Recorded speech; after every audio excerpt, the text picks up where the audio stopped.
exciting episode of A Gamer's Guide to Productivity. I'm your host, Nico Penguin, and today we have a special guest who has spent 25 years shaping the landscape of technology and communication. So get ready for a deep dive into the realms of gaming, cybersecurity, leadership, futuristic technology. Without further ado, let's level up our knowledge with episode 39 featuring the incredible Kurt Stein.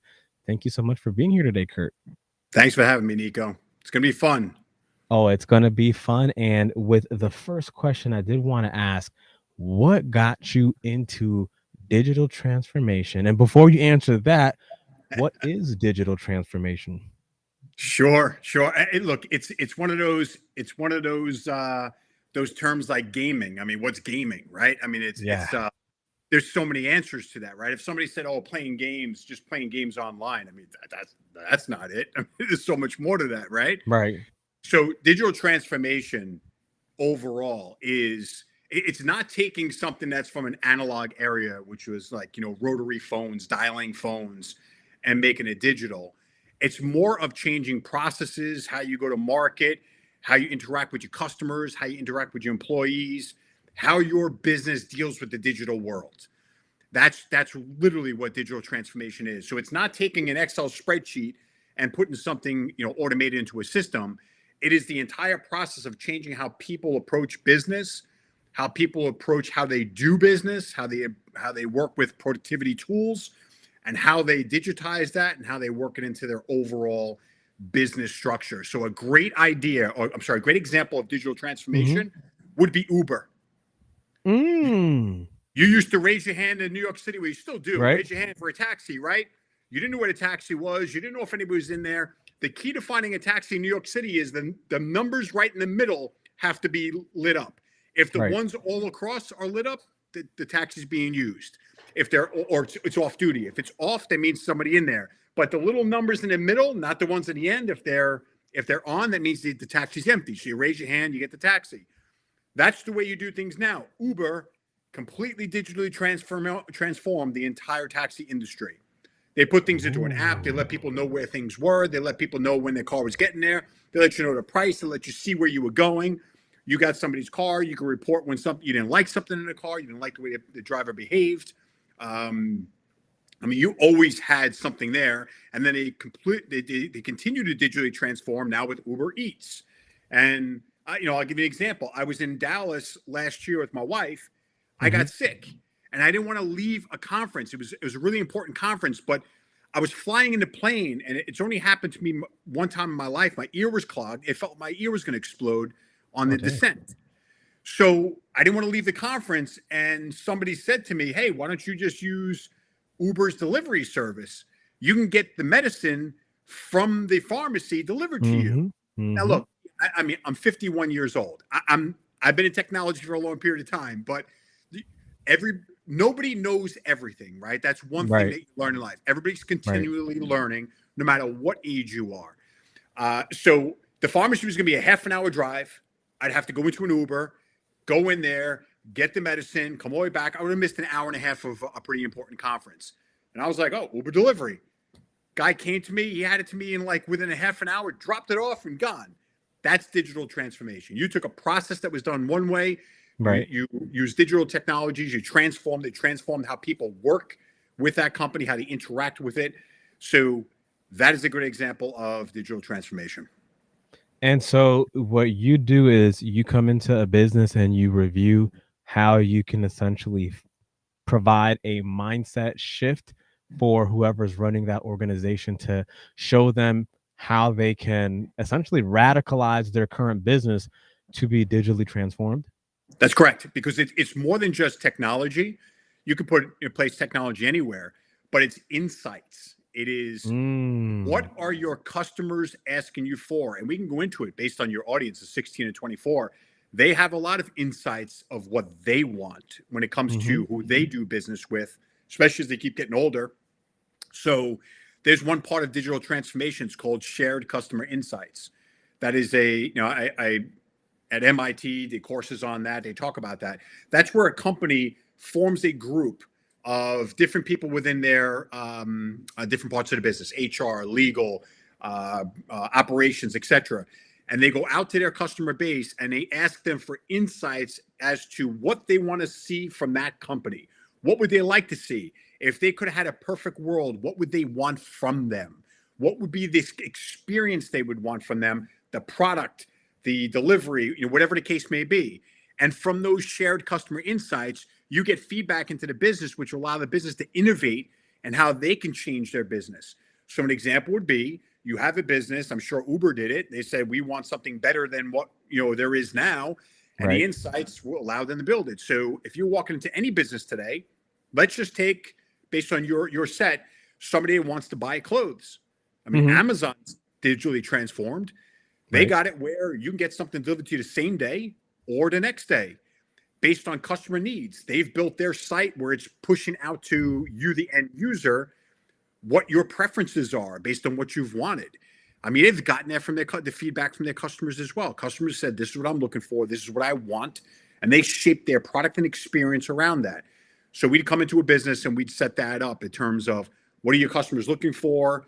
What is it that business is looking for? What's the strategies? What's the goal? Where do you want to be in the future?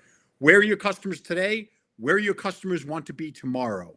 How do we help you get there? And that's the strategy aspect of digital transformation. You want to understand the strategy. Then when it comes to implementing the processes and the tools, etc., that's the second part. And that's where probably a lot of your folks know. Do you want AI? Do you want to use a different CRM system, customer relation management system? Do you want to do something different from business analytics or business intelligence? Those are products and services that you can put into the business when you understand what the strategy of the business is. So that's digital transformation in a nutshell. It's understanding where they are today, where they want to go, how we set the strategy for them to get there, how you change how the people work within the business, make sure you're meeting the customers to where they want to be in the future, and then you help shape that and deliver it. And there's one thing about it, digital transformation never ends. It's continual. It's constant adaptation. No different than building a game. You're constantly adapting, you're constantly innovating, because people want a different experience all the time. They want faster, better graphics, better characters, better plot lines, right? It's constantly evolving and adapting. And that's digital transformation as well. Now, the thing with digital transformation that always makes me think is the fact that personally, now you can correct me because you have the expertise. I always think that digital transformation requires somebody to almost be OCD-like, in the fact that you have to have such a focus in what the business is doing in order to be able to pinpoint what they have to do in order to radically transform the business. Is that true? Or can somebody that doesn't have that ability to stay focused for extended periods of time be able to also digitally transform their business?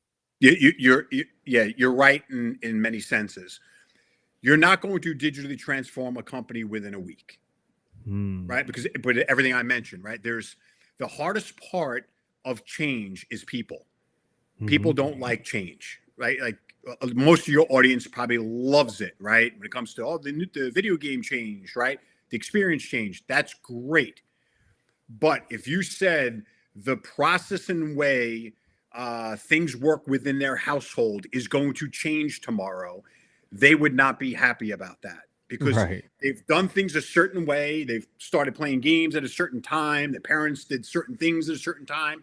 If you change that, there would be a rejection, a pushback in terms of change.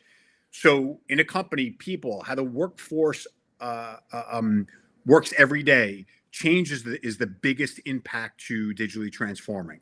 So very large companies like Lego, for instance, they digitally transformed. They became an amazing company in terms of what they've done.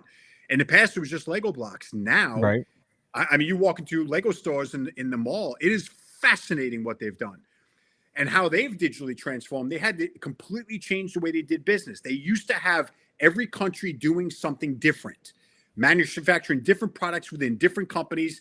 They use different supply chains, different manufacturers getting parts from different areas. And they said, we have to stop doing it this way.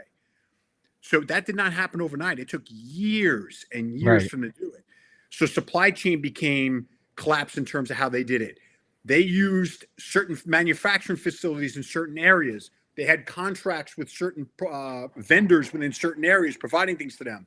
If something happened in one country, they could feed it from another country.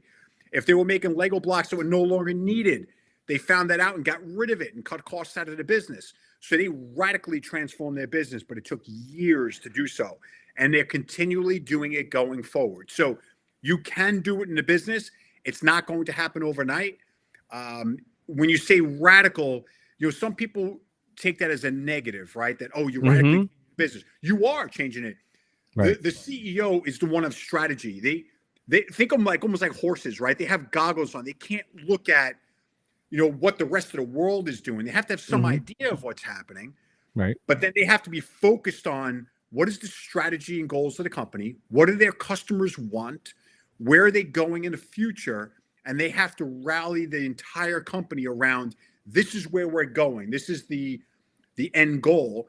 And they have to bring everybody along with it. So, yeah, they do have to be myopic in some senses. They have to be OCD in terms of how they execute.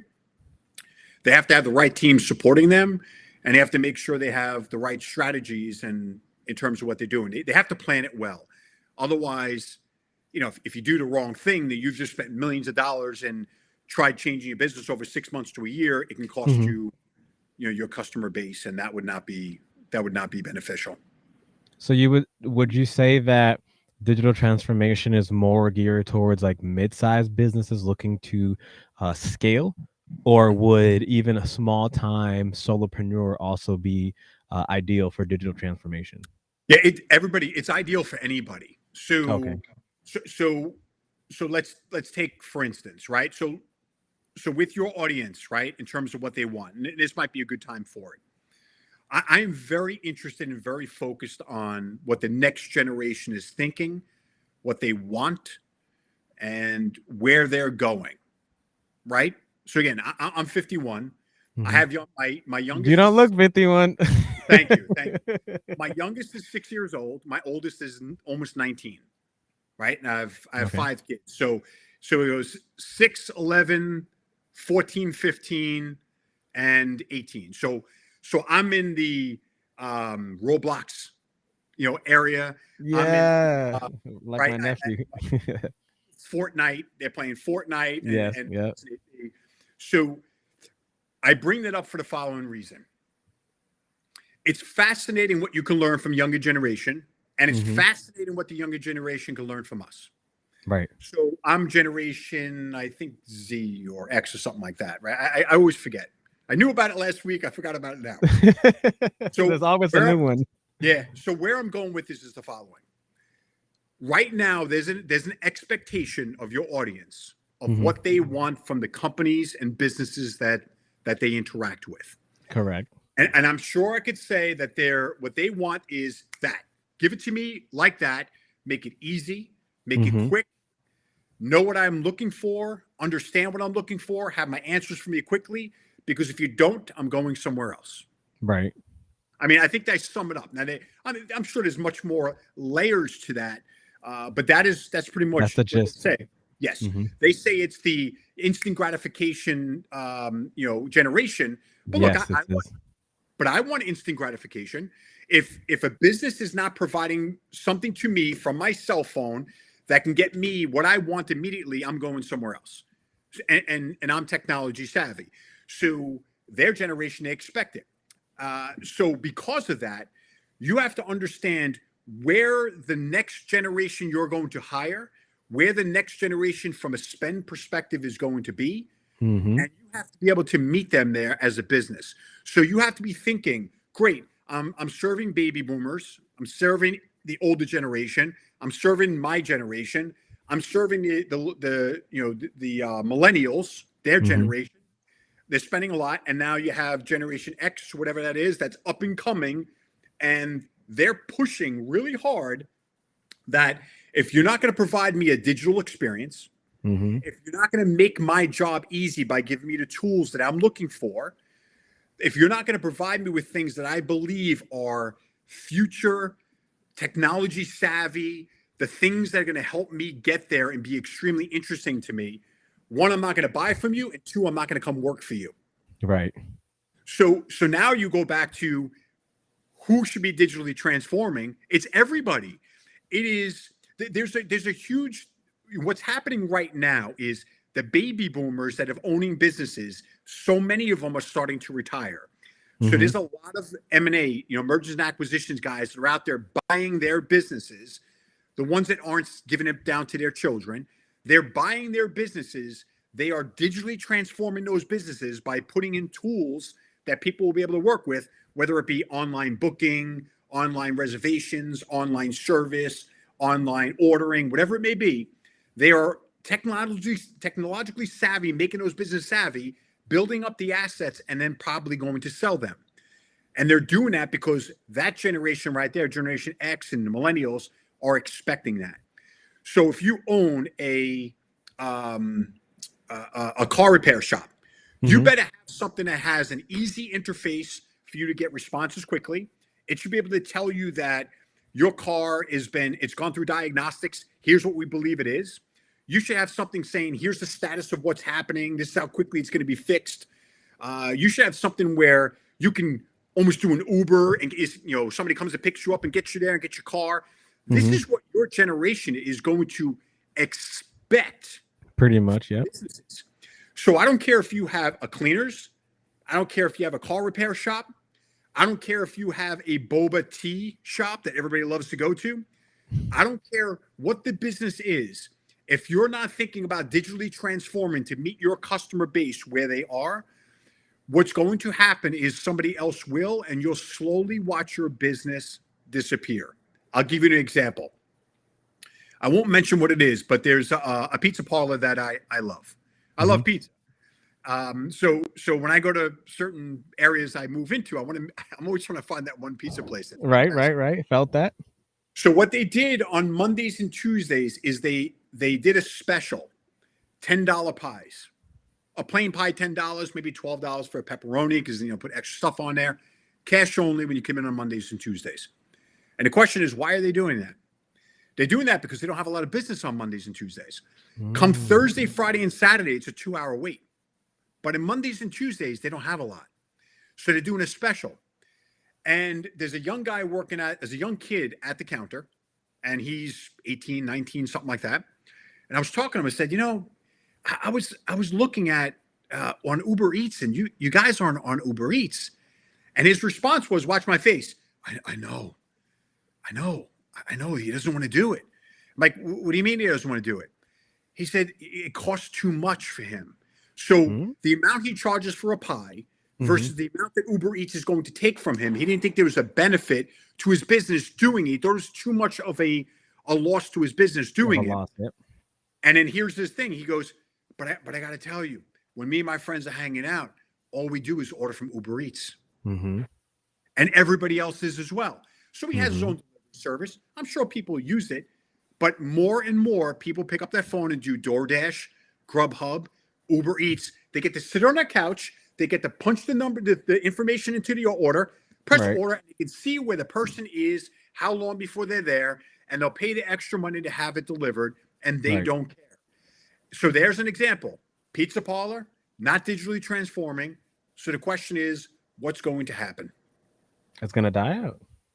Maybe. At some point it's going to die. But that made me think about when you were saying that this new generations that are coming up, they're essentially expecting to have that. So would that be something that you would recommend if somebody doesn't really know what they want to do? Software development, programming, coding would be something that they can start studying, because if they don't know if they want to run a business, run a shop, if you have coding skills, you'd be able to help that pizza parlor reach out, be like, hey, I noticed you're not on Uber Eats. I could write a code for you, so that way if you want, we can get you a website, get you an app, or I can be the middle guy that can show you why it's a good idea to do that, because if not, then your business is going to die. Yeah, it is. So let's get a little bit into, it's interesting you said coding and software and stuff like that. And by the way, I know this generation loves it from a gaming perspective, coding.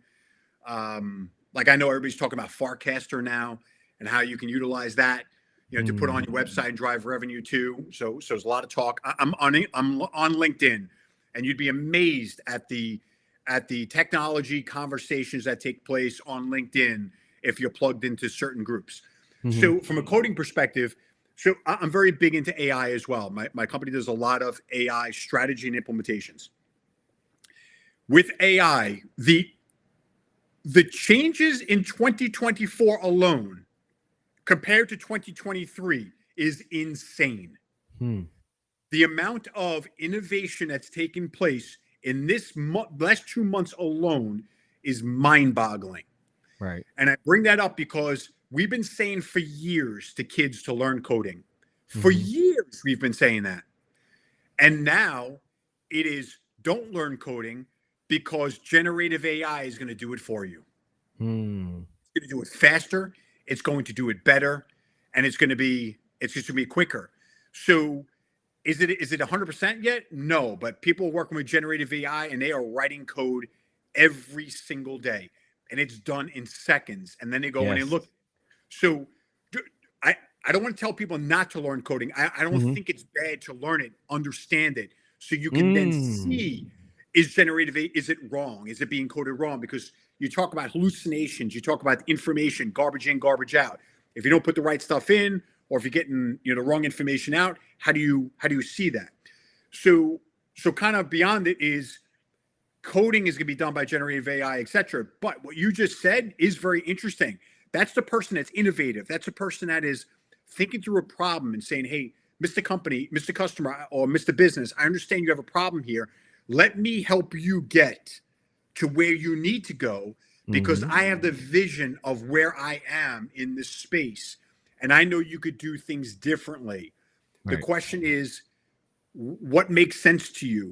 What is going to do it? Is it the money? Is it the technology? So most people use Uber Eats because they believe they get a larger, influx of customers versus not doing it.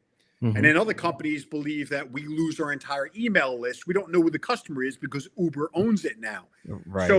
So there's a lot of, you did bring up a good point, made me think, wow, if there was a way that somebody could say to that business, look, I can help you capture all that data from Uber Eats, let you utilize it, and then you can go market to them as well and say, hey, if you come here on this day, I'll give you this coupon that'll get you this at a much better rate, and you bypass Uber Eats. I mean, that's one idea, but certainly, I don't want to dissuade anybody from learning coding or the idea you came up with, because there's got to be a way to solve that problem for businesses that might be Right. afraid of it. Because I said earlier on, there's people that are buying those businesses. They are Mm-hmm. coming in, they are bringing them up to speed in terms of point of sale systems, information systems, customer experience systems. They're putting coupons in, they're putting rewards programs. They are bringing the business into the 21st century, raising the value, and then selling them again. So the answer is yes, it can be done. Perhaps the segment you're dealing with might come up with some ideas on how to help some small businesses still survive, not lose all their profits to Uber Eats, and then find some way to digitally transform. Yeah, because the reason why I mentioned the learning programming, it's similar to what you mentioned. It's not necessarily to be writing code, but if you learn to code, then it becomes easier to, Sure. ChatGPT, OpenAI, Gemini, and all these new future U.com, all these AI services and tools that you put in, write me a code for 3D game, or write me a Yep. code for a B2B business, or Yep. write me this, write me that, Yep. but it's not going to do it thoroughly for you. It's just gonna do the ABC steps of it. But if you're a programmer, you tell the AI, hey, do this for me, and then you can review it, and then you just cut out like 7 individuals worth of work, or you just cut out 700 hours worth of coding, and now all you have to do as the programmer is just to review. Yep. It's almost like you're telling the AI, hey, this is your task, do the task. Now my job is just to review you, even though I told you what to do. Now I get to bring that product to the business owner and be like, hey, I created this app for you. I noticed that you don't have customers on Mondays and Tuesdays. I created this for you so that way you can start competing with Uber Eats if you want, or I can provide you this graph that shows you what you'd be earning. But the programmer would have to know how the code works in order to be able to use that information to sway or assist that business owner. Yep. 100%. Yep. Makes sense. Makes sense. Yep. And then so because of the AI being so futuristic and being so advanced, it also made me think, with such a increasing speed of technology, do you ever think that it would shy away from individuals thinking, you know what, school's no longer necessary. I don't need a bachelor's degree in business marketing. I don't need a bachelor's degree in pretty much anything. I can just pull up Chat GPT. Hey, how do I increase my web traffic? Or hey, how do I increase my sale conversion? Or how do I increase, my conversion rate from 1% click per rate? Or how do I get this clientele that I've been trying to get this kind of clientele? This is my newsletter, or this is my marketing plan. Run it through the AI. Now I don't even need to go 4 years, get $70,000 worth of debt. What do you think? Because you've been 25 years in this, doing this Yeah. work. How do you see this? And how do you tell that to your Yeah. kids? Like, Yeah. hey, you don't need to go to school no more. Just Yeah. learn how to do this. Yeah. So it's a great question. And I'm on two sides of this, right? So I'll explain two sides of it. You're right in what you say. Generative AI is a leveling factor in so many ways. 100%, you could have every paper written for you. You can have every answer to every question. You can skyrocket your business in terms of the information provided to you, as long as you understand what's right and what's wrong. You could do all that. The thing that I caution, and this is, think of it from a father, or think about it from being around. I've been around since dial-up internet, where you heard the AOL, the dial tone, right? That was Yeah. at first where it was like, oh my God, it's taking forever, to Yep. working on a word processor where it was the black screen with the green lettering and typing my papers on that, to Yeah. rotary phones and cable TV for the first time in the 80s when I was there, where you get a controller. You didn't have to run up to the TV and turn the knob to change it. Color TV was amazing. So I've seen so much change over time to, cell phones, and then the first iPhone in 2007. I mean, it's been insane, the things that I've seen. And now here we are at AI, where it is, what an absolute revolution this is. Here's the thing that I think of all the time. You need to constantly learn, no matter who you are. Sure, Right. you can Right. prompt AI to give you information, and you can say, I've gotten all this. That's great. Does that mean you have to go to college? No, it does not. But I would suggest you never stop learning. You can go to Facts. schools to learn things specific to something you want to be great at. You could be a Right. fantastic coder. You could be the ultimate coder because you only laser focused on that. You didn't do 4 years of taking every liberal arts class and went to a college, come out with $200,000 in debt, and then to get yourself a $100,000 job, and you're, oh my God, I'm dying. I'm living paycheck to paycheck. Google's showing that in terms of saying, don't go to college. We'll bring you in. We'll teach you. And you'll start at $90,000 a year, right? They're already doing it. There's a lot of companies that are starting to say, we don't care about a bachelor's degree anymore.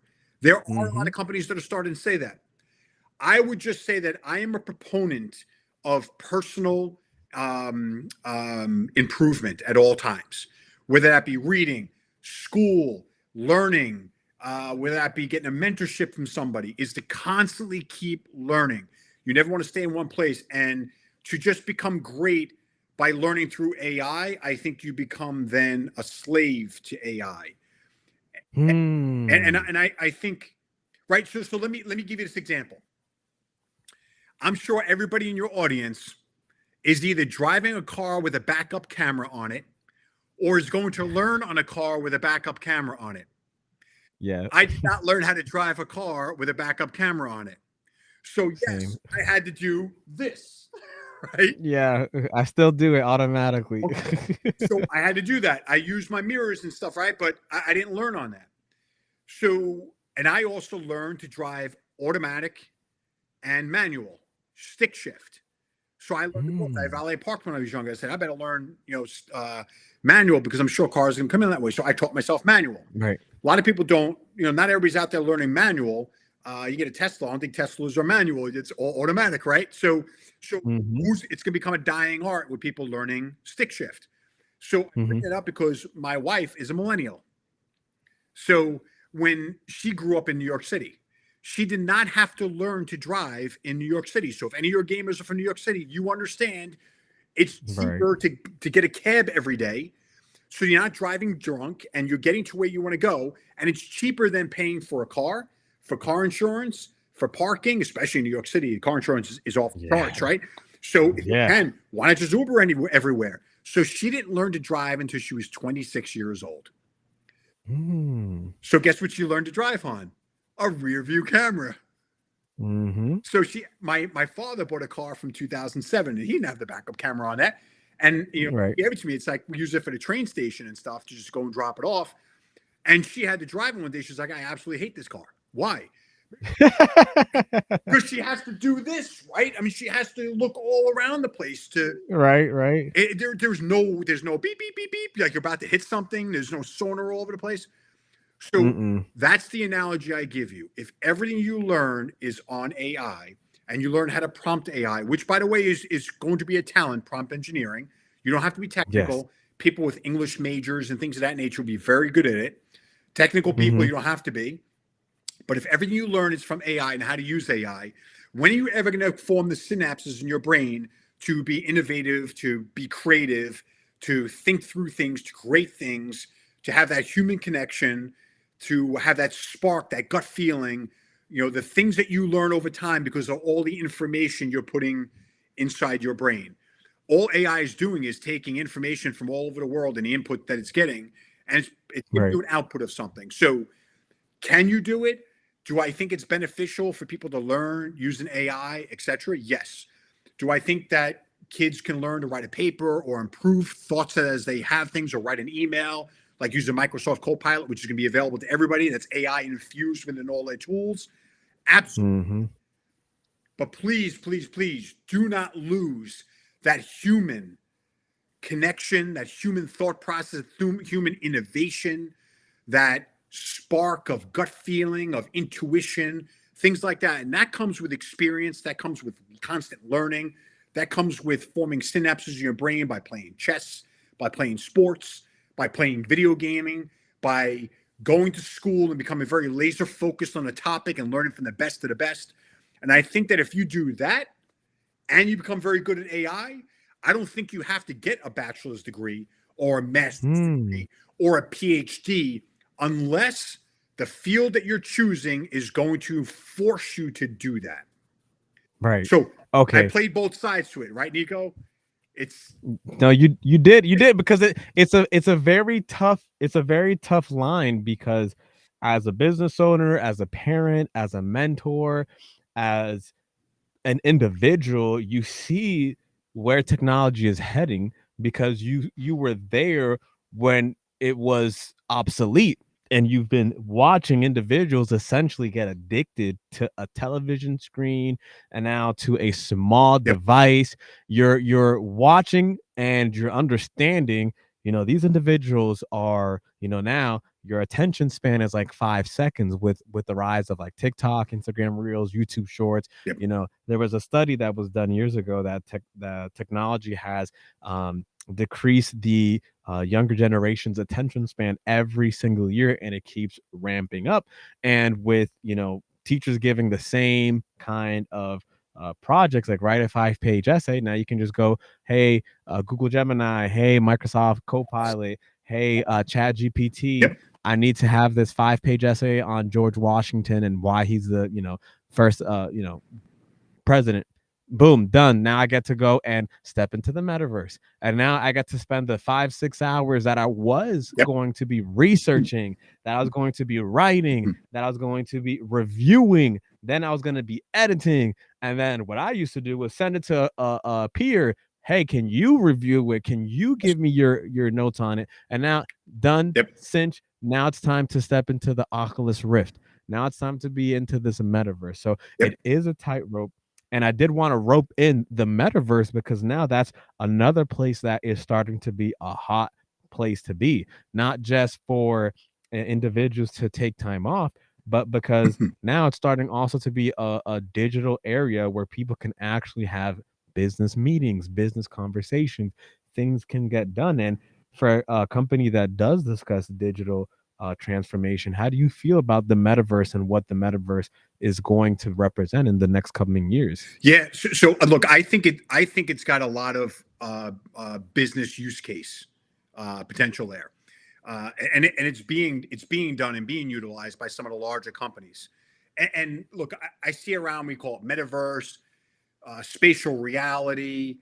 Web3 is out there. Kind of, it's like, which one's that? So I mean, the terminology keeps changing in terms of what's happening. Then Mhm. you see what Facebook changed to Meta. You see how much money they put into it. Then you see how much money they lost, and then all of a sudden you saw how much money they Big time. made. I mean, it's like Yeah. it's whiplash 2023, 2024 in terms of what's going on.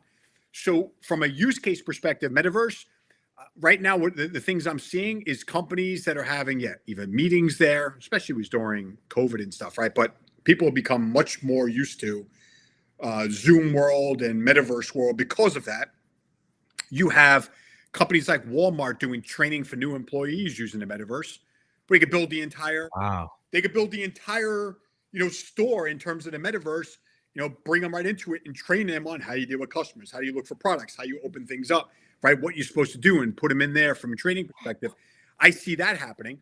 I see it also being used for the trades people, of being able to work with things in trade, like putting parts together, plumbing or whatever it may be, or electricity, and doing things from that perspective.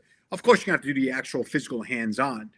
Of course, right. And what I'm seeing too is I have, a buddy of mine that does a lot with Roblox, bringing large brands into Roblox and building their Roblox presence there, which again is something to, is that metaverse? Is that, that's, I mean, I see my kids playing on it all the time. It seems like the metaverse. So, it's very interesting what they're doing on that side, because there are companies that are racing now to get into there because they want to see your audience, 16 to 24, that are inside those games or Roblox or whatever it is. Roblox seems to be the place where the metaverse is really hitting right now in terms of the investments, because all Mhm. these kids are in there. So like my 6-year-old's constantly in there, and she plays with the 11 and actually the 13 and the 15 play with her all the time because they're girls.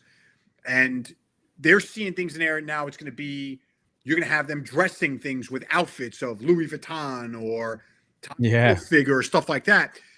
Now, what's the business importance to that?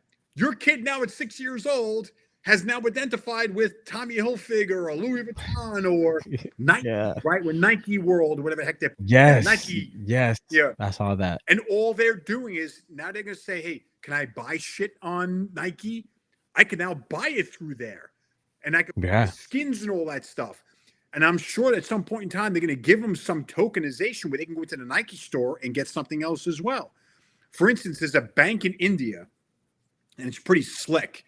There's a bank in India that's an absolute no-name bank. And they are putting, the bank was in the metaverse where the kids Mhm. want to play. And if you go walk into that bank and you do something with them, they give you crypto, right? They're giving you tokens. Wow. And then you could take that token, you could walk into the bank and open a bank account. So now you've Dang. just created a customer that will most likely identify with you going further and then start putting their deposits in the real world into your bank. So What a sales yeah, funnel. it has real world applications.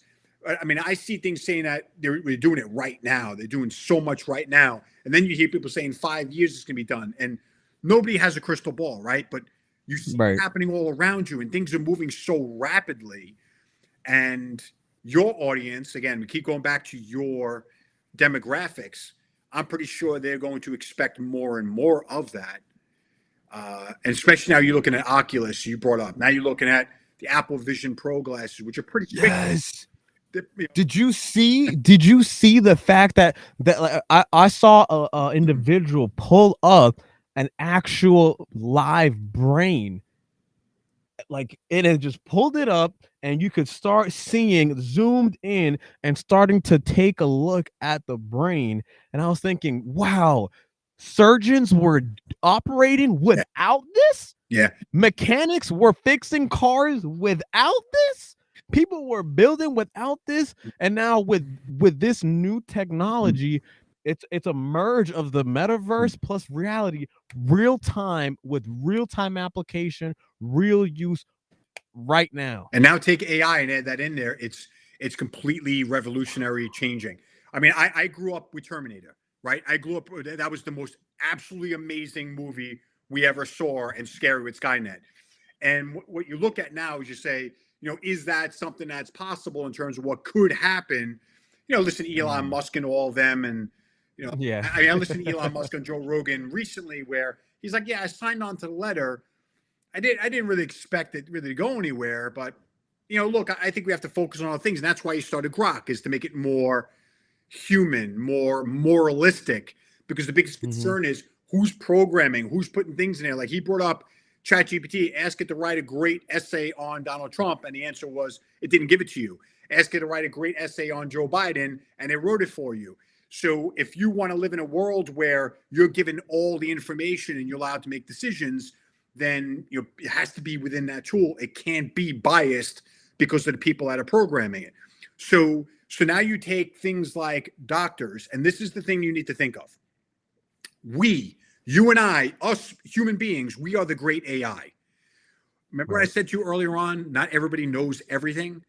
I'm on LinkedIn. Right. People share things all the time. There's things that there's things that I know, there's things we talk together, we come up with things together.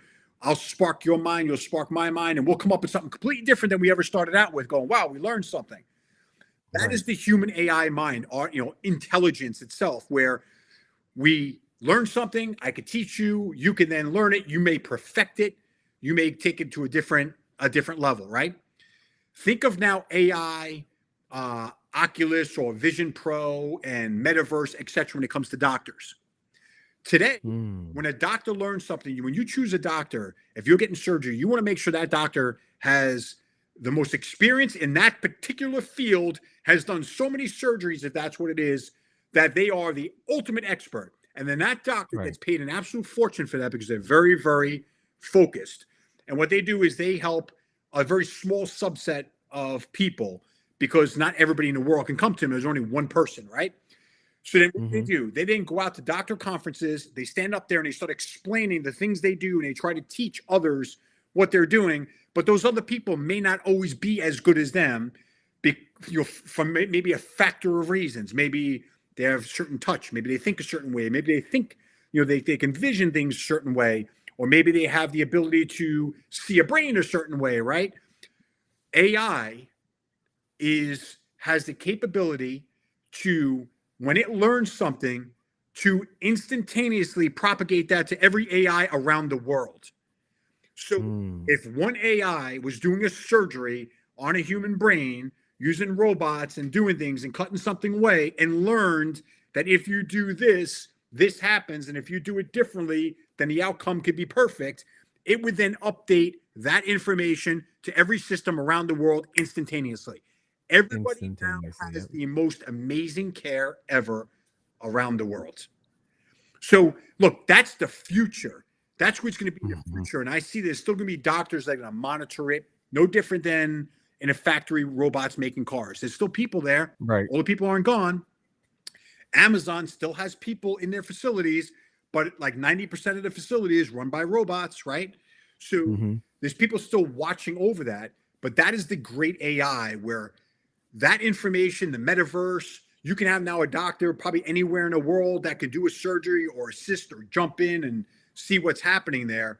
That is where things are going.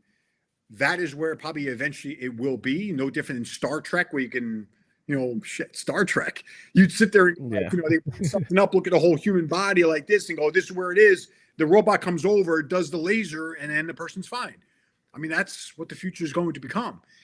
I think, though, from a form factor perspective, and I was saying it a little bit earlier on when it looked at ski goggles. Look, I ski. When I wear that helmet and those ski goggles the whole day, I have that line around my face, Yeah. right? And Yeah. my head hurts, right? Because you're wearing it for so long. And by the way, ski goggles are lighter than what the Vision Pro is. Now I was about to put a post up tomorrow about how a lot of people are returning the Vision Pro because you had 14 days to return them. One, Hmm. $3,500 they want to save. Two, people have been complaining about headaches. Three, people have been complaining about getting dizzy, right? Getting motion sickness from it as well. And then just the whole thing. So the form factor is going to have to change. It's going to have to become something that's much lighter, much less intrusive. And then you take AI constantly innovating and getting better and better and faster. The metaverse will get better and better. At some point in time, people will understand how to get into the metaverse because I don't Right. think that's universally known just yet, with the exception of going Not to yet, no. Roblox, etc. But once all those things come together, I think it's going to be insane. We'll be talking to each other with some type of glasses. Right? I'm like, I can touch you right in front of me, right? And it'll still feel, kind of like what Zuckerberg was trying to do. But we'll be in a metaverse. It'll be different. And it's going to take many different things to do it. But once it comes together, it's going to be pretty insane. Yeah, I have a Windows mixed reality. I have the poor man's metaverse headset. But that's discussing the future. I did want to discuss something that happened in the past because as I was looking at your about me on your website, I saw that when you were in AT&T, you were able to have top 2% sales. And for me, anytime I see somebody in the top 10% in anything, I always want to ask, this is before this in extensive amount of technology. How were you able to reach that threshold? For a lot of people, that is a coveted threshold. How were you able to hit those numbers? What did you do? Yeah. So it took time. It took time, and Mm. like anything else, like even playing a game, you can completely crap out the first time you play a game. You make a million mistakes. You learn from others. You watch others. You get better. You adapt. And you innovate in terms of what you do. Right. So I'm just trying to draw a parallel. So from a sales Mhm, perspective, I came from UPS. I worked at UPS from 1990 mhm. to 1998.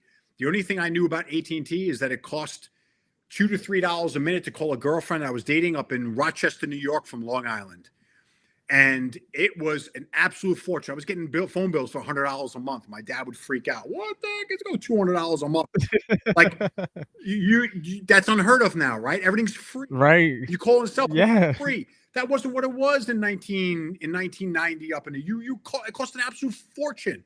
That's when they made an absolute fortune. So when I came from UPS, I really didn't know much. I mean, I passed the sales assessment.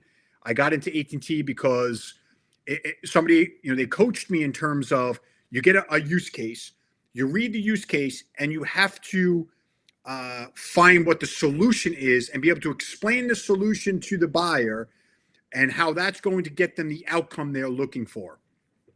Easier said than done.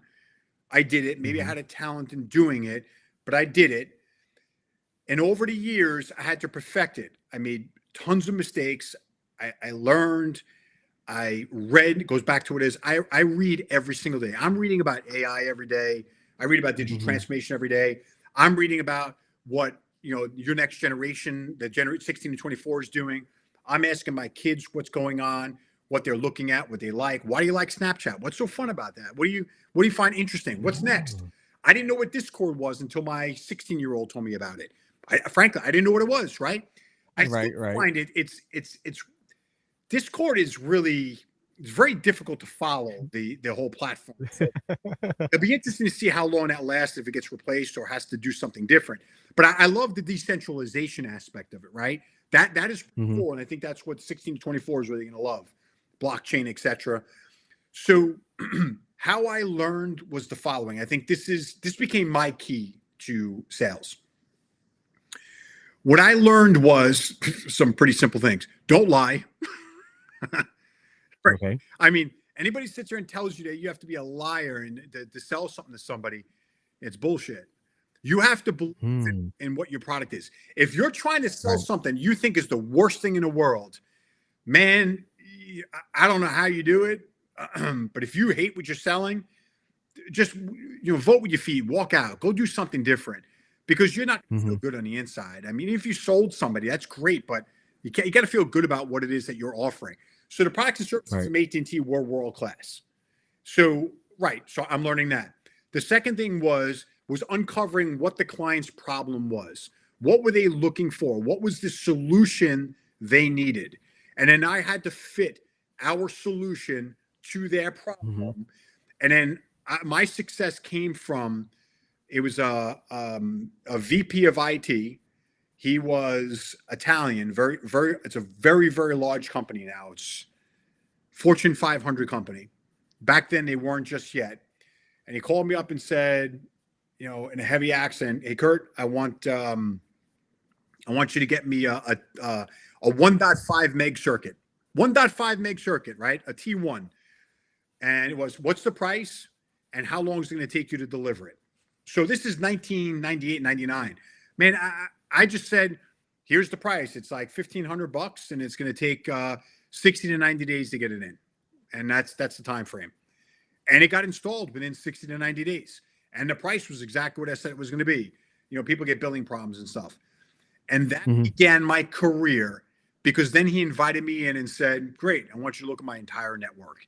And the entire network Wow. was MPLS. And I had him up to, over $1 million a year in terms of billing within a year and a half, because I didn't lie to him. I sold him one Hmm. thing. I told him the truth. I didn't over deliver I'm sorry, over commit and under deliver. I actually said this is the time frame, and I delivered on time, and I built a relationship, trust. And that's, most of my clients were based on trust. I said, "This is what's going to happen. This is with my confidence, and this is where we're going to get you." And I work with a lot of businesses. Like my top 5 companies, one that I left AT&T in 2013, BlackRock was one of my customers. That my job was to sell every product and service from AT&T, to them, and it was many law firms, etc. But if you lied to somebody, you're done. If you Right. if you try to trick somebody, maybe get away with it once, but you lose. So my secret to success was, uh, I understood what my clients wanted. I made sure I Hmm. understood the entire picture. I understood and managed my team to make sure they delivered on what they were supposed to get done. I made sure that my entire team behind me that had to implement any solutions for them, they got done on time, on budget, right? You didn't blow through it and cost them a lot of money. Right. That got me to winning, awards for top 2% in AT&T, and they sent me to Hawaii and all this other stuff. And it was cool stuff. But Right. that wasn't. I put it up there, but the bottom line it came down to is, I don't lie to companies and customers, because Hmm. one lie turns into the next lie, has to cover it up, turns into the next one, and before you know it, it's that web of lies that you can't get out of. Right. No, it's, here's what it's going to be. I don't think you should do this. This is why I think you should do this, but it's based on what the outcome is. What are they looking for? How can I help them get there? How do I solve their problems? And then it was a trust factor, and that's how I became successful.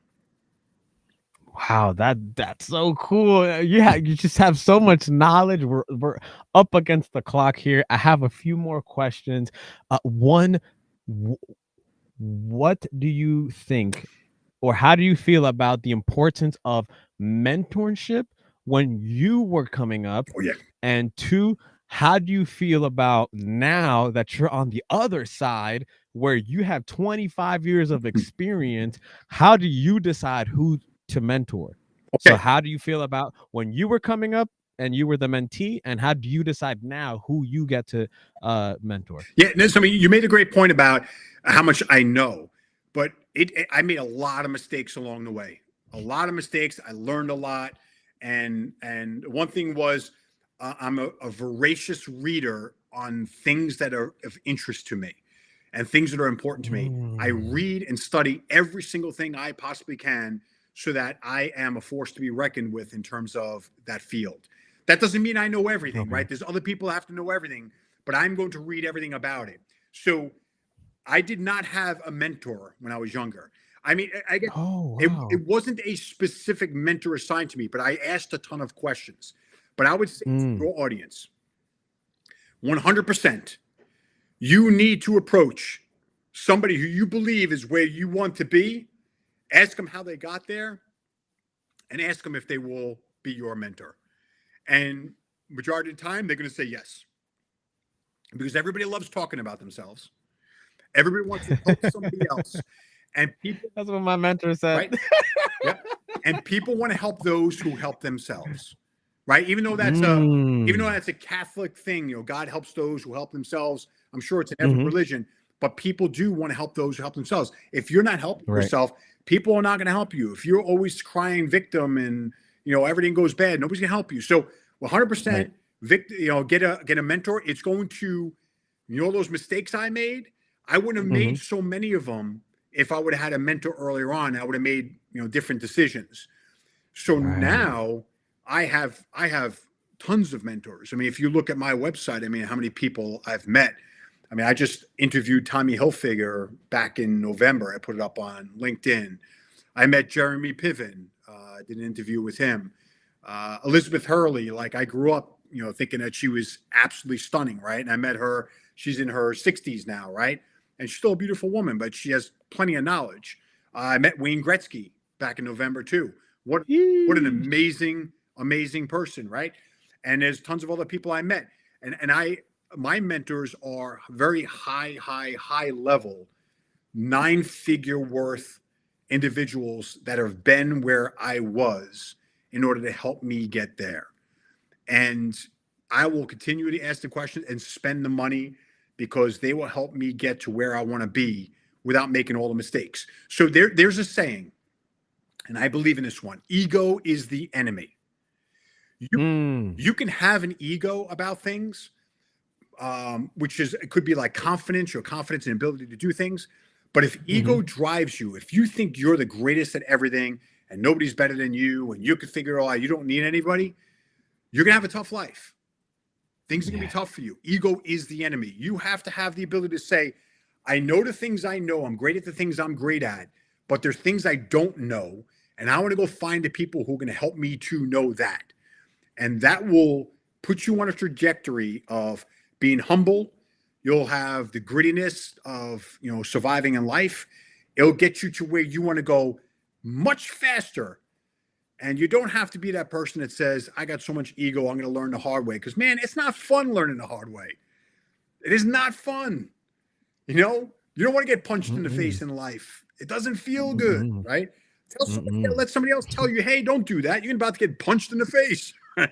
Yeah. What did Mike Tyson say? Everybody's got a great plan if you got punched in the face, right?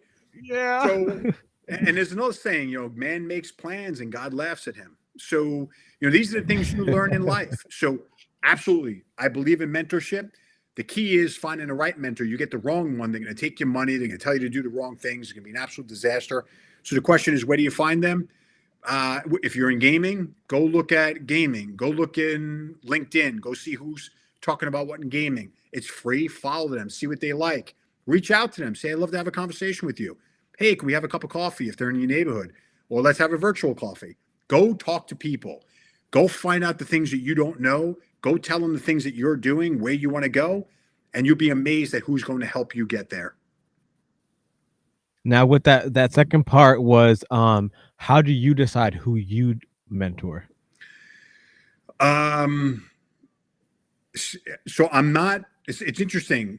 I'm not mentoring somebody one on one. It's pretty interesting where people will ask me questions, part of different groups that I'm involved in. They'll ask for my feedback on things, and I got to be careful that.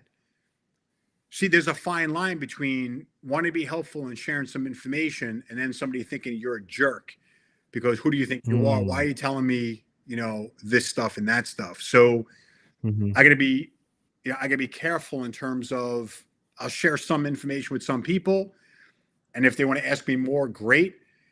But I got to be very aware and cognizant of the fact that it can come across the wrong way. Unless they're seeking me out, I can't try to offer advice because nobody wants to hear it. So people have to seek me out if they have questions and want to learn some things, and I'll be more than happy to help them because frankly, people help me. So I don't know. Nobody's really approached me like that. So Okay, so everybody heard he is available. No.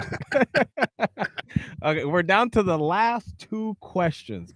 So, first, um, as a family or as an individual, what would you say, is the favorite game that you wind down to, that you relax, or that you enjoy with your family? a game perspective. So if Mhm. gaming like this, they're constantly trying to drag me downstairs. Fortnite was too fast for me. Okay, Fortnite, me too. I'm yeah. trash. I'm trash at Fortnite. It's look, I thought I was really good at games. So I'd rather play other games like so the games I it's complete opposite to what you're asking. But I'd rather play like Call of Duty or something like that. That is more Oh, interesting to okay. me. So like games like that or fighting games and things like that are a little interesting. But then, like Mario Kart, I've had a lot of fun in Mario Kart with the Oh, kids. I love it. That has been a blast. So that's here at home when they're trying to get me to do it. But here's my thing: I can't play too many video games. I'll end up being in it 2 to 4 hours, and I get to. How do I get anything else done?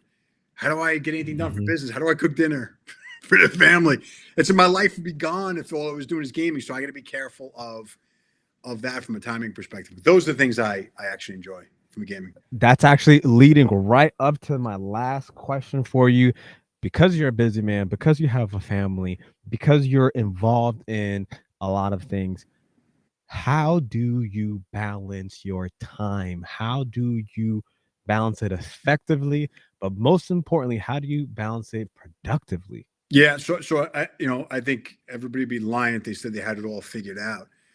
Um, my wife and I talk about this a lot, and we feel some guilt to that too. So I have 5 kids. So at some point in time, it's you tend to play zone defense, right? You tend to focus on the Oh. child that needs the most assistance at that time, and then you're like, oh shit, I got to go pay attention to the other ones. So the ones that don't Mhm, seem to have mhm. the problems, if you don't pay attention, if you're not checking in with them, then you find out they do have problems, and you thought everything was great, and you find out no, it's not great because they're having their challenges on something else. So believe it or not, where we find it from a family time perspective is there's no phones at the table when we're eating. Nobody's on the phone. Oh, okay, okay. Unless it's like, hey, I want you guys to see something funny, right? But other than that, we are joking around. We're working on sarcasm. We're working on how to interact with people. We talk about, what's happened today, what's happened in this situation. How would you respond to it? How would you find a solution to this problem? We'll talk about politics at the table. We'll talk about business at the table. I'll explain to them about real estate and how you get a return on your investment, things they don't talk about in school. And also, we'll cook dinner here. We'll play music and we'll cook a meal.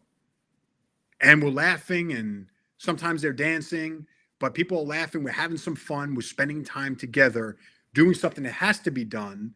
And it's actually good for you because you're coming up with a meal. You're using your brain to think of something different, Right. to come up with a pretty cool meal. And everybody sits down at the table and says, wow, that was amazing. For instance, we took short rib, which looks like spare ribs without the bone. You put them in a slow cooker, with Mhm. vegetables, with wine, with Oh man, you're red, making me yeah, hungry. garlic. You put it in the slow cooker. You make some rigatoni pasta, and after 5 hours, the stuff just falls apart. So it was short rib with tomato Woo. sauce on rigatoni with some Parmesan cheese, and everybody was absolutely loved it. But we spent the hour preparing it, put it in there, walked away for 5 hours. But everybody's having a great time here. So we tend to spend time from a cooking perspective. Sometimes it's watching movies. Other times it's, hey, let's go out to around me something called Bell Works. It's an enormous facility, it's like 3 football fields long. Used to be Bell Labs. They refurbished it into businesses and retail. We go out there, play ping pong. So I went and bought the ping pong Okay. paddles because you had to keep giving you a license to borrow them. So forget that. We play. There's a foosball table there. We'll play foosball. We'll go for walks down at the beach. Even though the kids don't want to go to walks on the boardwalk, they get tired. But it's like, hey guys, come on, we got to get outside. So that's how we try to do it. But frankly, I don't get to watch a lot of TV because either I'm reading or then 9:30 Hmm. they're starting to go to bed, and then we're up at 5, so I'm exhausted. So believe it or not, I'm not perfect at it. You try to be good at it, but work comes first because you're trying to earn a living for your family. And then when the kids come Right. home, then it's like you try to help them along with their things, but you're still doing work. Then you have to cook dinner, and then you have a short amount of time at a dinner table. Then they're going to bed, and you're starting all over the next day, right? So you try to balance your time, and not everybody has things figured out. Some Right. parent somewhere thinks they're failing somewhere, and then our kids get to go to therapy when they get older and tell them how their parents messed them up, right? Oh my goodness, that's so true. That's so true. Right on point. I agree with time management.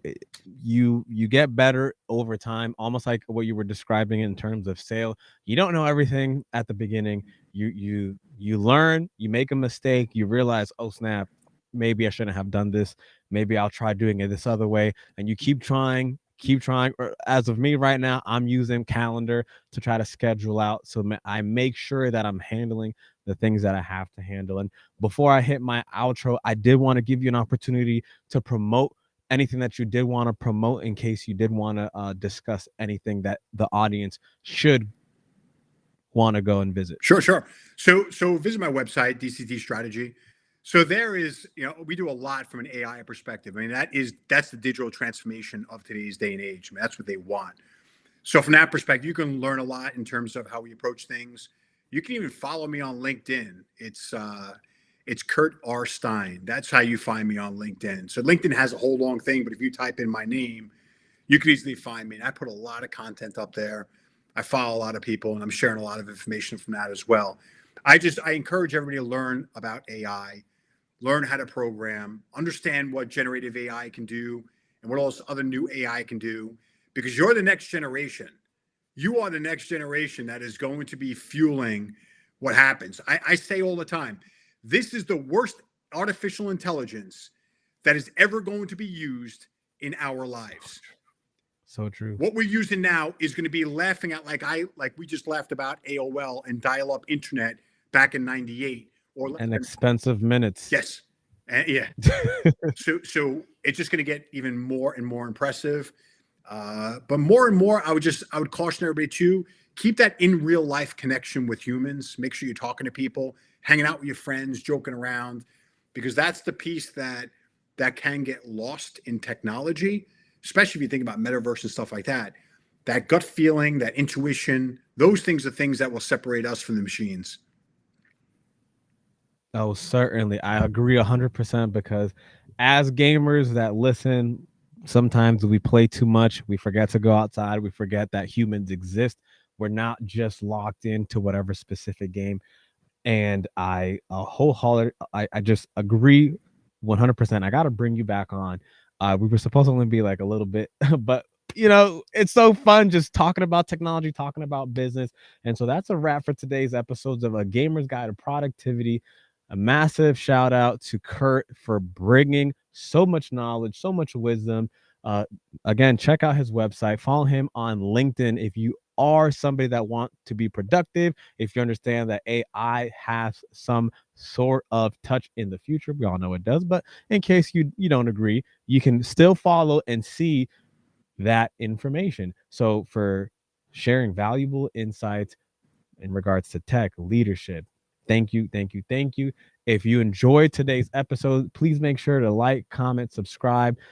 Don't forget to do that because it is very important.